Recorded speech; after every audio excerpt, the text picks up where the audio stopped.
Hello, and welcome to the Improvement Nerds podcast, where we host conversations about the things that nerd us out.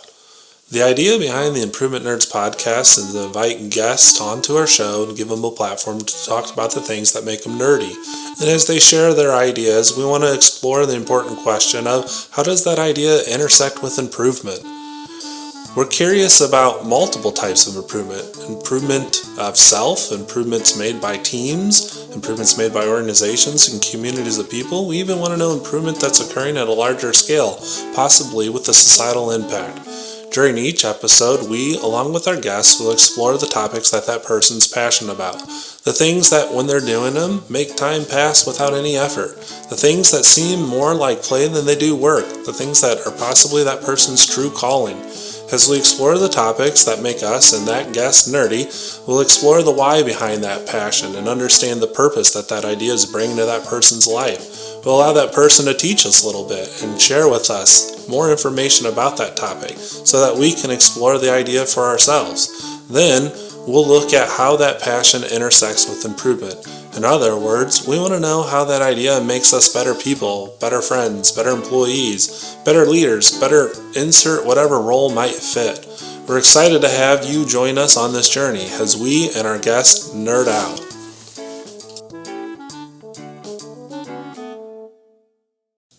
Hey everyone, this is Tom. I am beyond excited to be sharing this episode with you, episode 3 of the Improvement Nerds. I've got a special guest, someone who has helped me in my journey and has been there as a coach as I discovered, what my inner voice was and what my purpose was and really where I was going to be happy with my career. Rachel Pritz is that person, and today she'll be joining me and she'll be sharing a little bit about her background. She'll be sharing how she's helping individuals who are looking for wellness and giving them a resource in the Enneagram. So as she talks about this tool, if you've been exposed to it, I think you're going to love it. If it's your first time hearing about it, she's going to lay some knowledge on you that will help you have enough information to possibly start your journey to learn a little bit more about maybe what your type is and how that can help you with whatever situation you might have found yourself in. So can't wait to jump in. I hope you guys enjoy. Here we go. All right, hey everyone, this is Tom with the Green Dot Group recording another episode of the Improvement Nerds. I've got a very special guest, someone who has helped me out tremendously in my professional and in my personal life. It's Rachel Pritz. I'll let her introduce herself. Rachel, welcome. Thanks, Tom. I'm excited to be here. And thanks for that nice introduction. I have been, actually work with Tom in the healthcare industry. So I've been in healthcare for almost 17 years and took the leap about a year ago into my own coaching practice. And now I coach people from a personal and professional standpoint. And one of the tools that I use that we're going to talk about today is the Enneagram. So I'm excited to be here to talk about that. My background, a lot in clinical care. So did about 10 years in clinical care, honing that craft, and then I got bored and said, okay, I need to do something different, learn something new.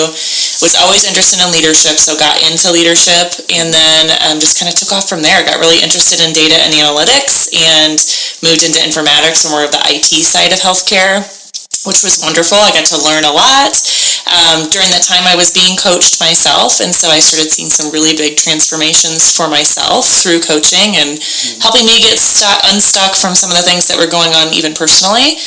And so I really took off, which was really great. And then people started noticing, and then they promoted me, which was really cool. And then it just got to the place where it wasn't enough. So I was ready for something even bigger, and starting my own coaching practice and building that was something I was really interested in. So yes, and so many people can count their blessings that was your path and that's the career that you pursued, because I know at least personally using you as a guide as I started my own business was just tremendous, and I can't think of how many people would probably say otherwise. I'm sure everyone you've worked with would say the same thing, that you're a joy, you just have a lot of energy, and you could talk about what it was like to be in these situations, and that helps a lot as a coach, and I know I valued that in our conversations. Yeah, well, thank you for that. That's my candy, like give me more. What else do you have? Because, like most human beings, we suffer sometimes from imposter syndrome. So sometimes there moments where it's like, am I doing the right thing?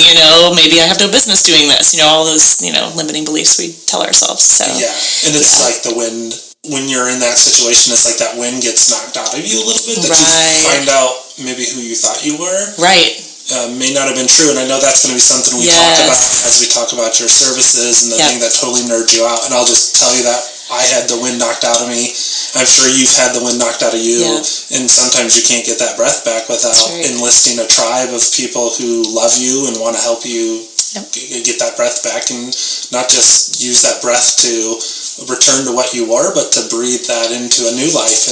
And you do that for so many people. So this episode, I hope, speaks to their individuals, and that they want to seek you out or seek people like you out and get that extra help to just be reborn and pursue their passions and get over those limiting beliefs a little bit. Yeah, well, it's so interesting because if you would have told me this is what I'd be doing 10 years ago, I would have laughed in your face. I was actually sort of a skeptic around personal development, self-development, all this stuff, buy a book and it will teach you how to do X, Y, and Z. And I was like, I don't need that, until I needed it, until I'd hit, I would say, rock bottom. I mean, I just didn't understand the purpose of life anymore. I really I knew I was here for a bigger reason than what I was currently doing. And so I wanted to kind of tap into that, become more of my authentic self. I knew there was a woman in there that was just waiting to get out. I just had to figure out how to get her out, and to do that in an effective, emotionally intelligent way. So it was a journey. It's still a journey. I still have my own coach. I will never give her up. She is mine forever until one of us dies. So that's what I tell her all the time. So you're just going around jailbreaking people, basically. Exactly. That's right. So yeah. So in your introduction, you mentioned that you do the Enneagram coaching. So I know maybe the response in this question that I'm going to ask, but what nerds you out? Yeah, so it's the Enneagram. So, and I think self-development in general does nerd me out. I'm still obsessed with it. But 4 years ago when I started my own journey, I was obsessed with it. I mean, it's like I could not get enough information, enough podcasts, enough books. I was constantly reading, probably not doing my day job in some ways because I was doing these things, but I was seeing such an impact on even my day job by doing, all this personal development. So I stumbled upon the Enneagram. That was something that I was kind of a naysayer on too. So this was probably 4-ish years ago, and somebody mentioned it, and I'm like, okay, whatever. Another personality assessment. I've done all of these. Great. I'll take the test. So I took the test. It spit back out that I was a 3 on the Enneagram, and I'm like, okay, whatever. Read a few things. I'm like, that sounds about right. Threw it in the drawer. And I just kept getting nudged. I mean, it was like every podcast I listened to, books. I would run into people at Starbucks and they would say, have you heard of this Enneagram thing? I mean, it was like hitting me in the face where I'm like, okay, I'll circle back, and so I decided I was going to dig in deep. I was going to figure this thing out. It seemed really complex to me on the surface with all these arrows and wings and all these, fancy terms people were talking about. And so I dug in deep and I really wanted to understand the bones. I wanted to read a lot of different Enneagram teachers' methodologies because there's, it's not all just one size fits all. And so I wanted to learn from a lot of different teachers. And then I started listening to people being interviewed and being typed. And that was huge for me. So the revelation I had was that I'm actually a type 9. I am not a type 3. And so I think that's also why I have it in my coaching practice, because people get mistyped all the time, because it's testing things we're asleep to, and it's testing the why behind your behaviors, not just your behavior. So it's sort of that deeper layer. We talk about Simon Sinek all the time, start with why. No different when you're talking about your own personal reflection and development. So that's one of the things that I love about it, is it really digs into that why. But you have to have some observation time, and you have to have a certain level of emotional intelligence already to even know why. And so there was just, so much observation time for myself. It took me about a year to figure out that I was a 9.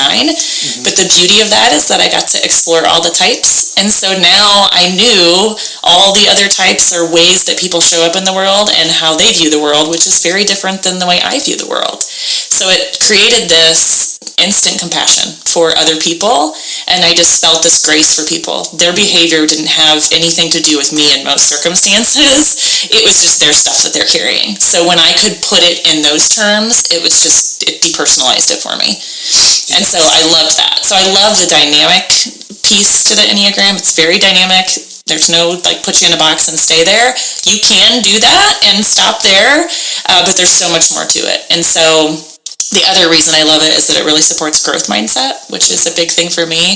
I used to actually be a fixed mindset person, and thank you, Carol Dweck, for her wonderful book, Fixed Mindset versus Growth Mindset. And so just separating those two things and understanding a growth mindset and what that means, the Enneagram supports that, and it supports everything we know in neuroscience right now. Our brains are actually malleable, this neuroplasticity is a thing. And so we can actually train our brains to go in a different direction and change habits, which I love. I think that's so hopeful and reassuring, especially in my line of work, that people can make significant changes in their lives. Yes. Yeah. And sometimes it becomes very obvious to them, the changes, but then there's other times signals that they got to learn to interpret and understand, such as you sharing the story about the Enneagram. There's a lot of tools that exist that allow people to self-assess and understand maybe their behaviors or their belief systems. Yeah. So it's likely you've been trained on a lot of those as a coach. But this one, the Enneagram, just wouldn't leave you alone. I love that you said, just everywhere I looked, there were signals that this was the one for me, and that's one of those things that, at least in my journey, you taught me to pay attention to is, what are those things that you're seeing or feeling, not thinking about, but are experiencing. Go back to those. Those are important signals. And it was really interesting to hear that that's really how you fell into the Enneagram, is it just wouldn't go away. It was meant to be your emphasis. And I think you did a wonderful job of explaining the tool, what is it. I think there was a little bit of a backstory in the origins of this tool. So at least when you first mentioned it to me, I'm like, something new. It's not new, is it? Tell us a little bit about its origins, how it came about, and maybe go a little bit deeper on the tool. Sure, yeah. So it's been around for thousands of years. The history is a little negotiable, so depending on who you talk to. Tell us the history in Star Wars. No, that would be fun. But it's been around for a while, and there's probably multiple stories that exist. And you and I are Star Wars nerds. So. Yes. I could do that. Yeah. I know you should. Maybe I should have made that my nerdy topic. That would have been fun. I know. Yeah. Well, this episode would have been 4 hours long if we talked about Star Wars. Okay, then give us the actual history, I suppose.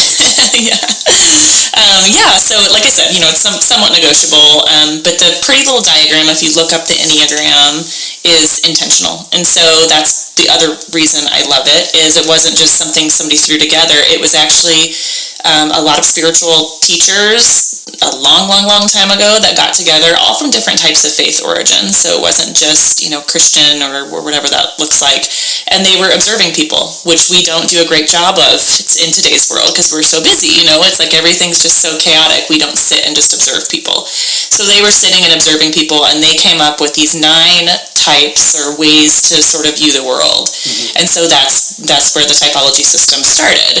And they were saying, hey, there's some close connections here of things that people can turn on and off through different numbers. You can look like different numbers. In some circumstances, that's the growth mindset piece of it. So when I need to turn on my 8-wing, I can, so I've learned to do that. And so then in the 1950s, there was a psychologist that got a hold of it in South America and started putting it together with what we know about human psychology. So human psychology has only been around for about 150 years. It's fairly brand new. And so they were piecing the Enneagram and what these spiritual teachers had learned and observed with human psychology. And they're like, hey, this is spot on. This feels really accurate to us. Yes. And so from there, there's been so many people that have dug in deeper, psychologists, psychiatrists, all sorts of people that really understand the brain. And they started, just expanding on that. And then they interviewed so many people and they learned from that. And so then they added to the depths of it. So the levels of development is something that has only been around for about 40-ish years. And so that talks about how healthy you are inside that type. And so that's the other thing I really like about it is I, as a type 9, if I'm unhealthy or even average, I can look very different than I look when I'm emotionally healthy. And so I think that's a great growth path too for you to kind of check in with yourself. Where am I today?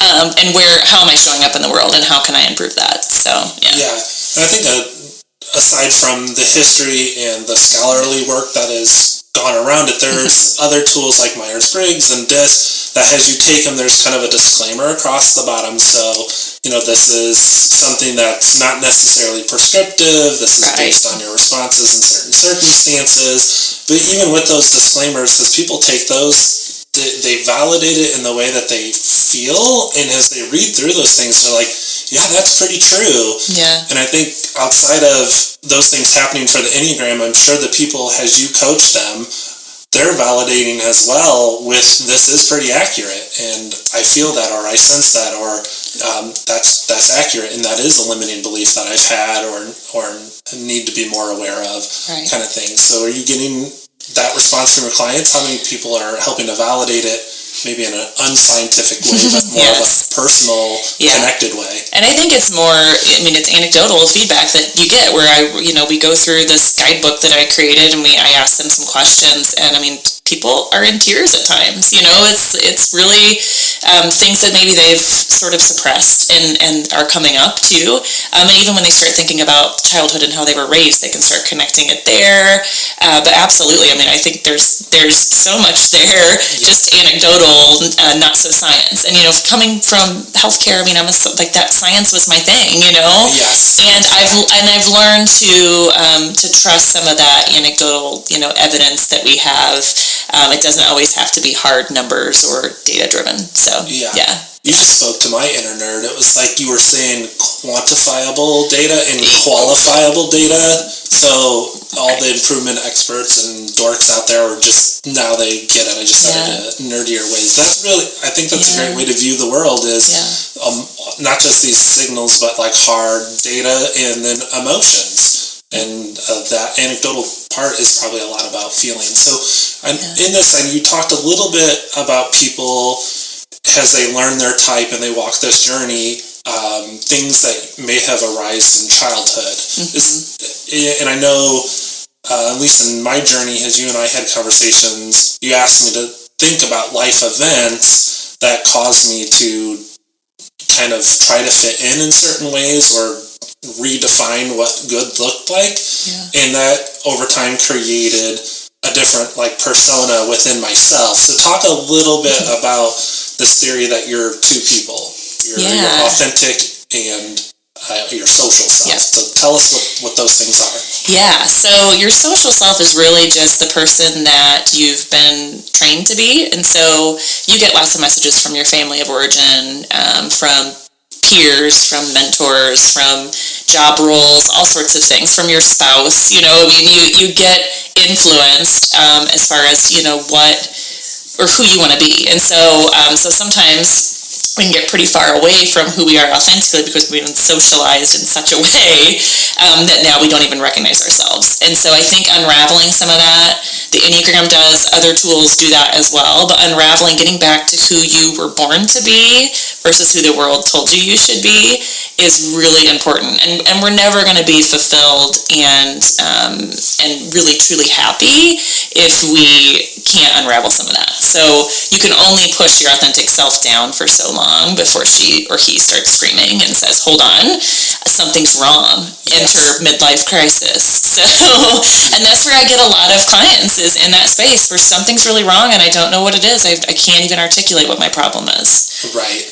Yeah. And that's how you and I cross paths is, in some ways, I prided myself on how good I was as an athlete, and that athletes succeed because of their mental capacity to endure pain. So I thought I've got mental fortitude, and then I followed footsteps that many people had before. You had mentioned that you took the leap, you started your own business. I wasn't too far behind you.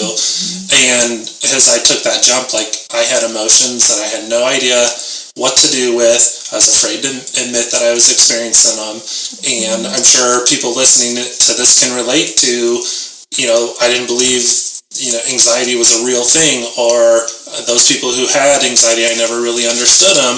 And oftentimes that switch gets flipped when you try to shed yourself of that social persona that you have, and you start to move into your authentic self. It's like the social self throws the anchor, is like a child in Target that you're not going to buy the little dollar car for, and they kick and scream. So do you see that has a common response when people take this journey on?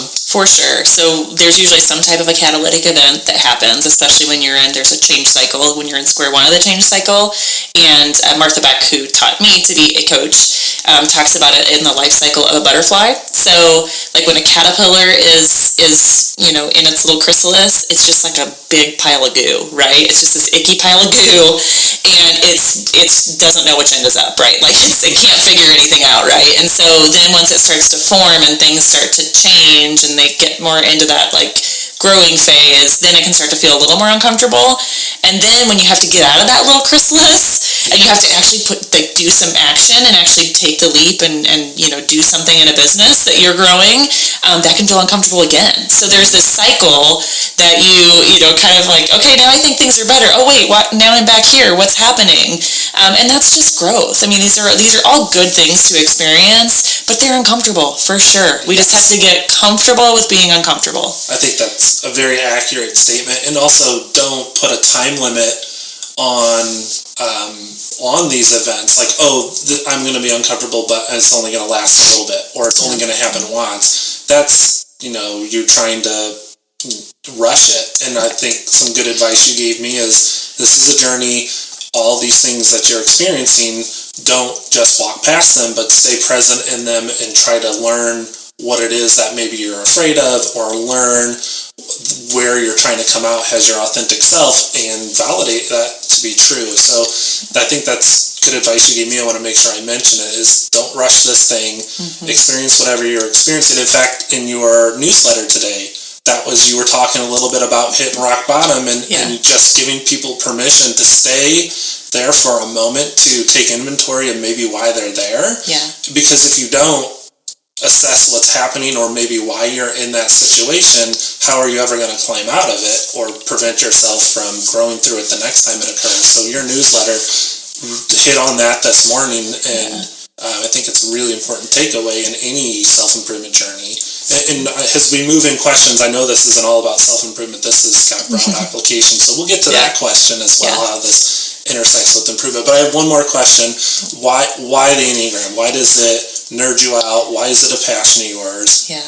Well, first of all, I think whenever you're a skeptic of something and then you're proven wrong, I don't know, there's something powerful behind that. It taught me about my own ego and what I thought I knew, which I clearly didn't. So I already had these judgments around it that were not true. So I think it taught me a lesson there. And it was just a transformative tool for me. It woke me up to so many things. It changed my relationship with my husband. I understand him in such a different way than I did when we got married 10 years ago. And so I think just the relationship piece of it, and then my ability to interact with other people in a really effective way, that was a game changer. And so I don't have to know their Enneagram type, but I can know that they view the world differently than I do, and that maybe I could try on a few things with them that would be different than how I want to be treated, but it's exactly how they need to be treated. So I think for me, it has made a huge impact on me, and then I see these shifts in my clients all the time, and so it just makes sense to me. I've used other tools, and I just don't see those major life shifts happening. So I think the Enneagram's just one way to do that, but it's got some legs. We need to dig into this thing if you're interested. So yeah. I think do you share with your clients that you work with and that you were a naysayer of this before? I do sometimes. That's pretty powerful. Yeah, I've been doing more of that, but even that I was a personal development naysayer. It's like, this is this is what I do for a living. I build a business around it. But yeah, I think sometimes that when we're naysayers and we're judgers or we're skeptics, sometimes we have to, fall hard in order to open our eyes a little bit. And so now I tell everyone, I just remain curious. Like, if somebody tells me something new, okay, well, let me dig into it and see what I really think about it before I make a judgment on it and say it's not worth anything. I mean, I could have missed something really big and a transformative tool in my life had I just, thrown it in the drawer and said whatever. Yeah, and I think a lot of people, when they encounter anything new, they're interpreting that new based on their past or how maybe they're programmed, their belief systems, and you gotta be in a growth mindset. You gotta be very intentional to have a curiosity about almost everything. So I think in you, what I'm hearing from your why is it's opened up your world to new thinking, to new people, to new relationships, and even deeper relationships. It's obvious then that those things are all true for you, so of course you're in love with it. It's just, helped you blossom and will continue to help you blossom. Yeah. So in some of what you were saying there, I heard quite a few implications in your own life that, between you and your husband, it had applications there. It strengthened that relationship. Obviously, you've used it for your own self-improvement. You're using it for your clients' self-improvement. So we know in regards to improvement, it's got those two things. It's applying to individuals and it's applying to families.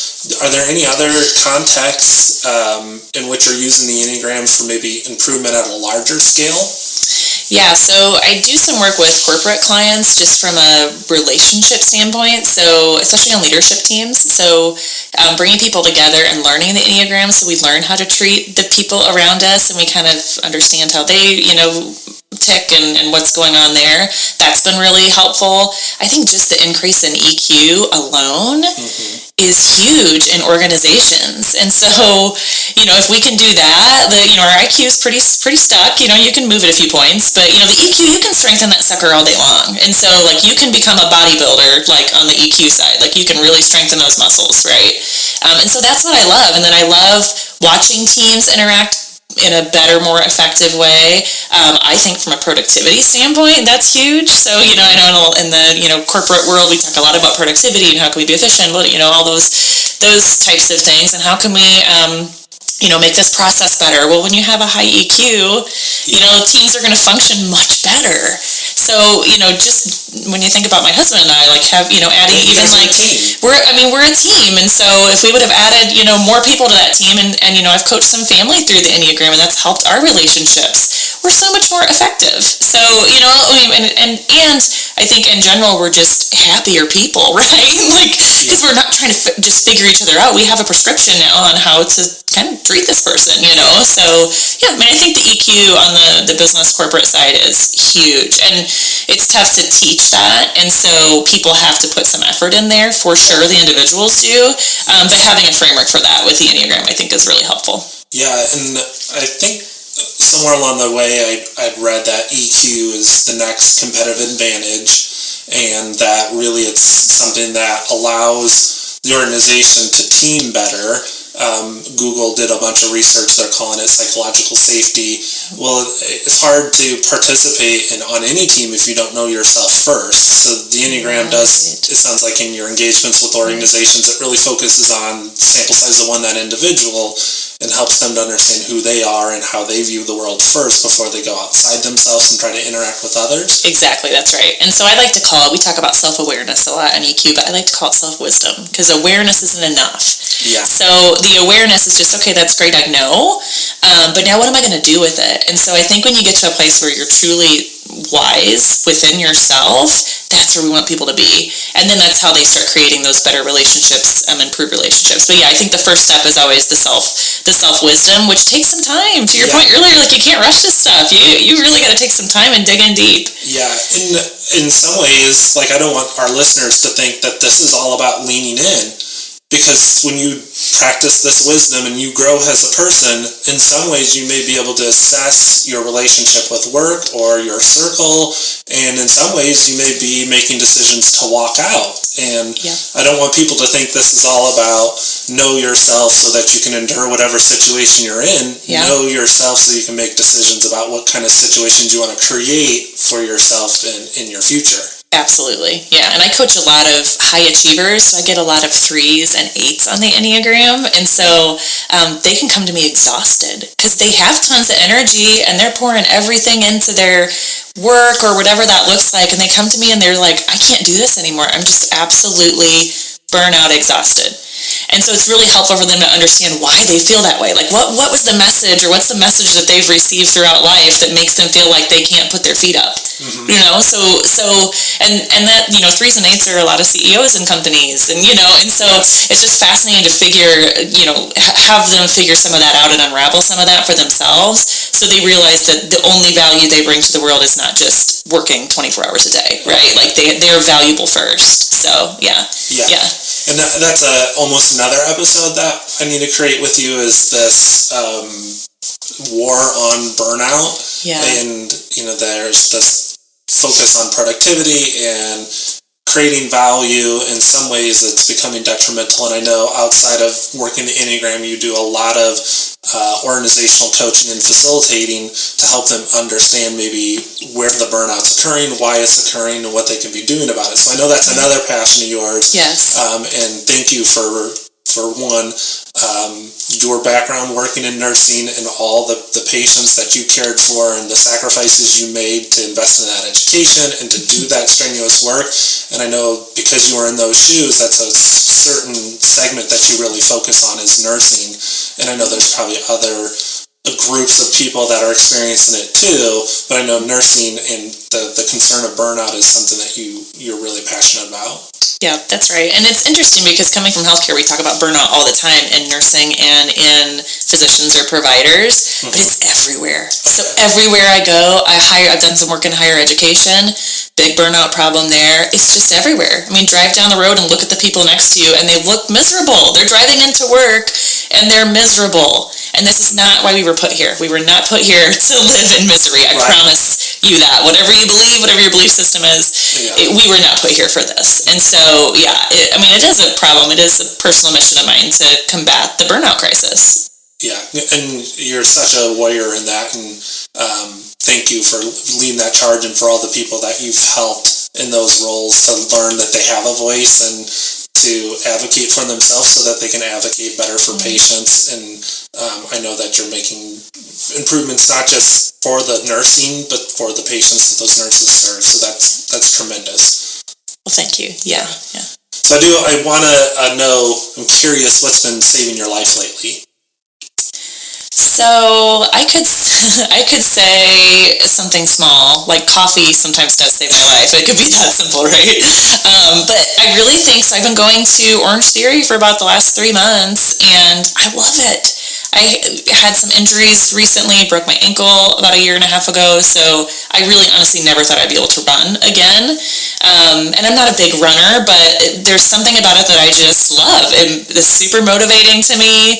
They play like some gangster rap in there sometimes, which I can get on board with, so it's great. But yeah, I go to 3 to 4 times a week and I have tons of energy. I don't need as much coffee when I'm going there, which is awesome. Mm-hmm. And yeah, I found community there, which is surprising too. And yeah, I'm all in. I'm one of those people, but I was a naysayer about that too. So yeah, there is a theme here. I've learned a lot. So yeah, I had a bunch of friends that were going, and I was like, I don't know, I'm not interested in that, and it's like, sometimes we just have to stay curious and try things, and I did, because I've learned that lesson the hard way. So yeah.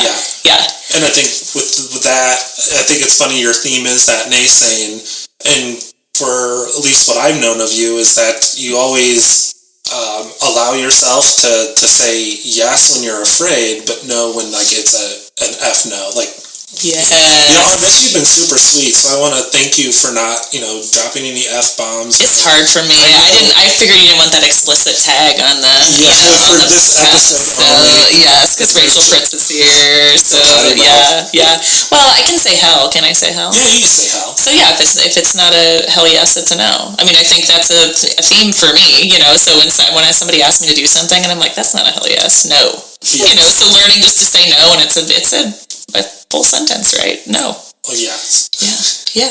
Great. Yeah. So I do want to know, and I'm hopefully, reaching out and getting information for the audience that they probably would ask for anyways. So people who are listening to this and you've lit the fire in them, they're curious and they want to know more about the Enneagram or start their own journey. How do they get a hold of you?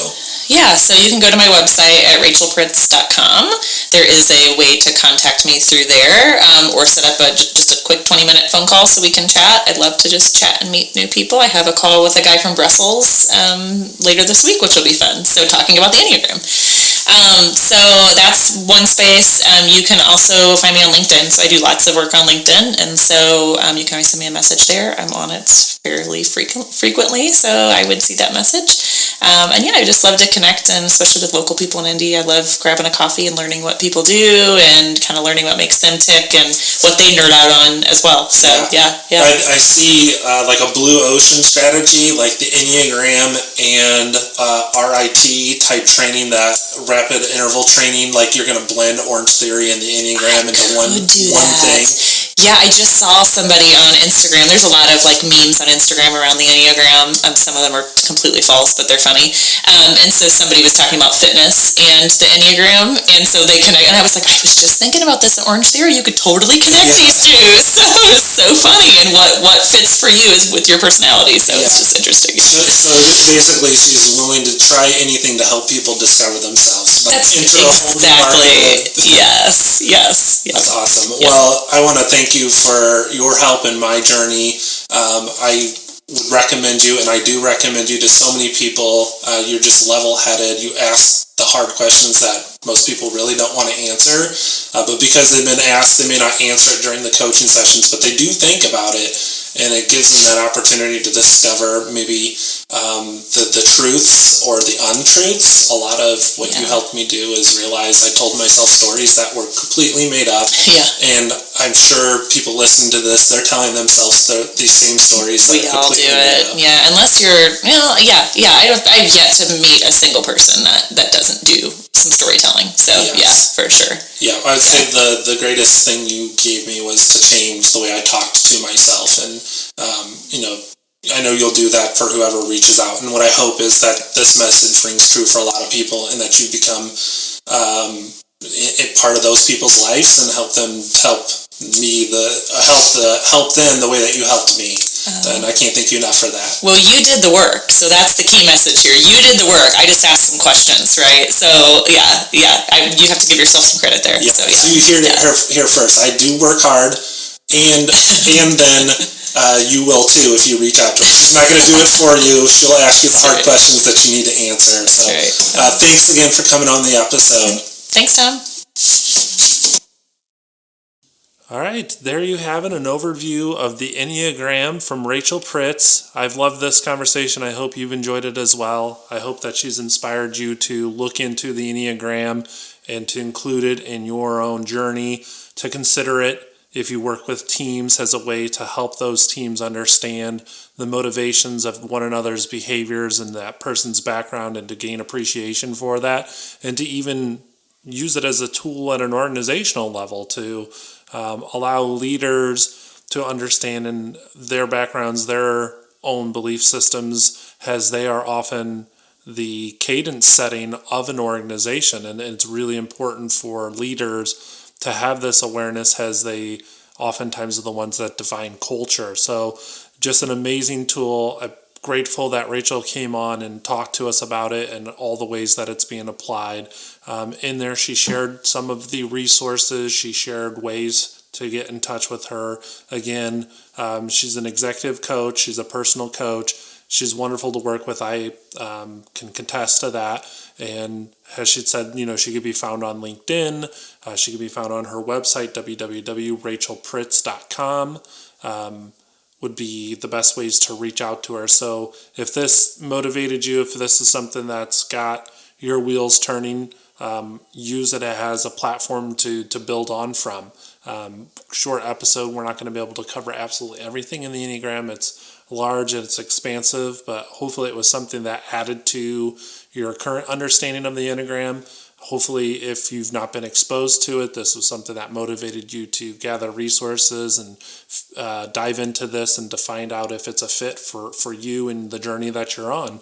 All right, well, bringing this to a close, can't thank you enough for your participation, your support of this idea, and I hope to continue to have great episodes just like this going forward. So thanks again for your all support, and be well.